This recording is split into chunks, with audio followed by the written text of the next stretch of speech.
नमस्कार मित्रांनो, तर मालिकेत आपल्याला असं बघायला मिळतंय लक्ष्मी निवास सगळ्यांना पत्रिका द्यायला बाहेर पडलेले असतात। ते गाडी पाटलांकडे येतात आणि पत्रिका देतात। ते लग्नाचं आमंत्रण देतात आणि ते तिथून निघून जातात। सिद्धूला हे समजतं की सिंचनाचे सासू सासरे आले होते। सिद्धू खूप भडकतो आणि तो म्हणतो, या घरामध्ये मला काही किंमत आहे का नाही? गाडी पाटील म्हणतात, अरे सिद्धू, असं करून नाही चालणार आहे। आपल्याला त्या लग्नाला जावं लागेल। सिंचनाचं घरचं लग्न आहे।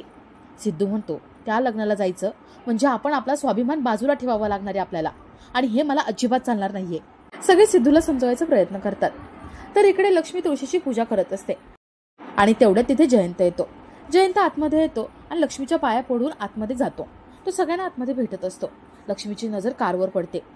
श्रीकांतची ही कार अशीच काळ्या रंगाची होती आणि लग्नाच्या 2 दिवस ते आधी आले होते हे सगळं तिला आठवतं आणि तिला एकदम धडकी भरते की जयंतचा पण ऍक्सिडेंट नको व्हायला। लक्ष्मी आतमध्ये येते। इथे जयंत निवासशी बोलत असतो। लक्ष्मी रडत आतमध्ये येते आणि जयंतला म्हणते, जयंतराव, माझी फक्त एकच रिक्वेस्ट आहे तुम्हाला, प्लीज तुम्ही काही दिवस का होईना, लग्न होईपर्यंत का होईना, पण तुमच्या कारने प्रवास करू नका। जयंत म्हणतो, आई, अहो किती काळजी करता तुम्ही माझी, अहो काय झालं तरी काय तुम्हाला? लक्ष्मी म्हणते, प्लीज मी जे सांगते तेवढं ऐकता का तुम्ही? निवासला कळतं की लक्ष्मीला काय वाटतंय। निवास लक्ष्मीला समजवण्याचा प्रयत्न करतो।